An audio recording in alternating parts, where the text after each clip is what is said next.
guyyaa eebbaa kana gariin ni boqoqa. Fudhadhaan dhugaa yoo feetanis boqaa. Akka waan arrumaa asii walgarreetti gariin ija keessa taa'ee na ilaala. Obboleessa keenya congratulations hin jennee irra caalaa. Amma dhiiraa fi dhalaas ta'uuf hin deemaa nama lama jechuudha. Maaliif muciyyoo fi mucaa takkaatii maal waliin jedhanii jaalala waliin ibsatanii seeraan akkasuma hordofan isinii wantuun hin jirtu waan taateef silaala. Fakkayyatanii kana jessi jiraa hin qabu itti jiraatte naaf gaafatan. Boonaa fi boottuun akka waliin jedhanii boonaan maal jedhanii qashtii too sibiraa qalbiin too hin galtu qulfiinis ta'e malee tan biraan hin bantu addee siin jaaladhee akkam jetta boontu jedhe.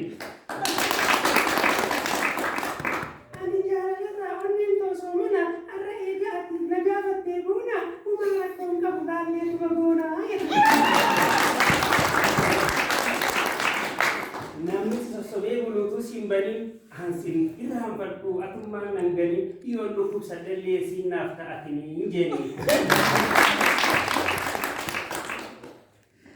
Anaa fi si gidduu haasinni kan seenne irraa eeguu qabda nuti wal hammanne yoo feenes fudhadhuu lubbuu toosiifannee. Guyyumaan si argee yaamee si dubbisee haalaaf amalli kee qalbii koo na jiisee aneegaan si bare kan biraaniin dhiisee. Yaa bareedaa kiyya qalbii na rarraafte jecha jaalalaatiin onnee lafa lifte anaaf jecha eega kan biraanee dhiifte jaalalli kiyyaaftee kiiloo dhibba kaaftee. Keeni bifa halaalaa mul'ataa yeroo si ilaalu onneen na hollataa. Eeroon akka kiyyaa hunduu si jaalataa hundumaan qofaltaa kamirra jaalataa.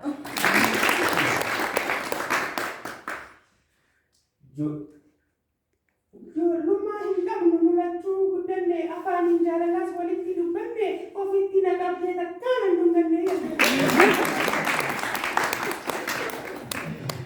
Wantuuti anis abdiin sirraa qabaa amma si amanee duraan shakkiin qabaa haasidaa baay'atee anis qubaan qabaa. Kan si moggaa fiiguuf sumaan murtee qabaa yaa mangistii kiyya baay'een si jaaladha egeree jiruu qobsilaasiin abdadda na dagachuun ooltu jeetiin sodaadha garuu jaalalti kee sobamoo dhugaadha. Dhugaan siifii masi malee hin qabu halkan yaada keetiin himina hin qabu yaaduma kee malee yaada biraan qabu waan addaan nu baasu rabbi nurraa qabu.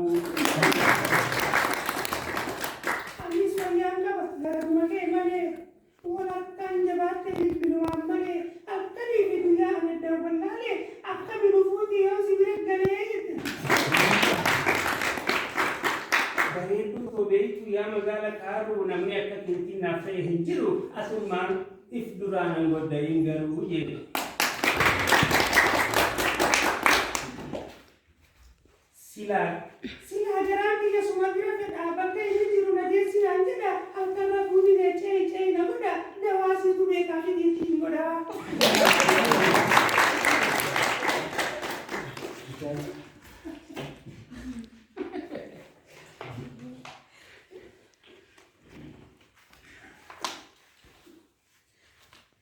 Guyyaan jaalaltee jalqabe irraa ka'ee waa'ee keetii yaadaanis kophaa taa'ee na mirkaansuu dida jimaanis qama'ee kottu na wallaanis biroo dhama'ee. Waa'ee keetii yaada aduu seentee baatu anaddaan si dhabu lubbuun too haa baatu halkanii fi guyyaa safaanii nan guutu siin jaaladhaa malee ati waan nan fuutu. Yaa bareedduu yaadee kan si baree jaalala ulfaattu akka ba'aa harree baadhadhee deemuu koo namuu nan agarree sirraa hin miidhamaa maaliif nan gargaaree. Arraamiti turte jaalala eegalle itti gabeeffannee osoo wajjin galle karoorummaan keetuu hangurbaanaan gallee jedha. Yaa bareedduu tiyya takkittii akka dhibbaa siin barbaada deema ishaaniif makriibaa sumaan yaadaa kulaa hin qabu hiriibaa dardarri jabanaa namatti kijibaa atis firraa eegii ansumaaf na jibbaa. Akkamii siif ta'a fuudhee siin kennu abdii sirra kaayee osoo si amanuu goonaa kiyya sobaan taa'ee addan baanuu. Akkuma deeyta hanga hanggaan si jaaladhu onnee kiyya silaa waa sirraan fagaadhu naaf si booniyyee anuu sin dagadhu. Beeladeetiin qaba biddeelallee nyaadhe ati fayya qabda ani immoo maraadhe boonaa koosif kanna furmaataa sarkadhee. Si malee kan biraa ani ilaalle takkaa atiis keessa kan kee rabbumaa si harkaa si dhabeen jiraadhu lubbuun toos harkaa Fedhii keenyaaf himi firraa dhiisi sodaa nuufis fedhiin teenya ni guutamti booda abshir waliin dhabnu heera biqoodaa. Namnaaf baanta boodaan kun hin dhumtu sheenaan irraan baatu na jalaa heerumtu siniin deemuuf deemaalee natti hin maramtu jee. Akkasii wal fuudhan isaan akka dhawaaf isaan malee. Baanota kan isin dabalaa? Ayyee siyaasa jaalalaati.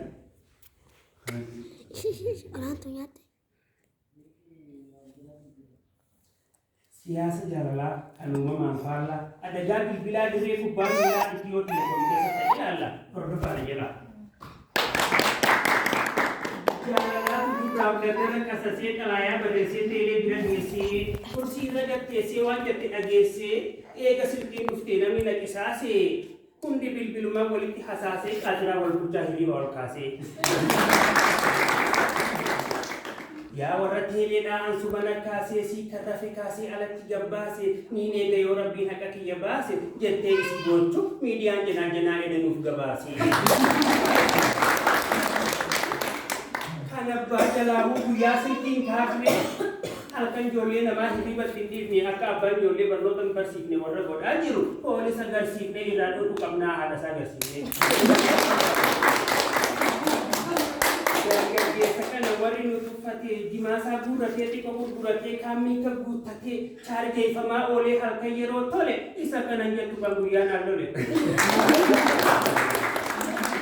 Afaan lulluuqatee silkii isaa fudhatee qarshuma sadiin paakeejii muratee akka janaa dalagaa godhate warri inni eegalitii irraa fudhate urjii 8 arra ifa gootii. Tokkos lafaa ka'ee waan jahan dhaga'ee jimaan kan abbaati waan keenyaan qama'ee maaltu naansi ga'ee. Wuli irra booda kabajaa fi godhaa silkiitti jetana keessa laalaa hodhaa anniin deebisee fi isii miskool godhaa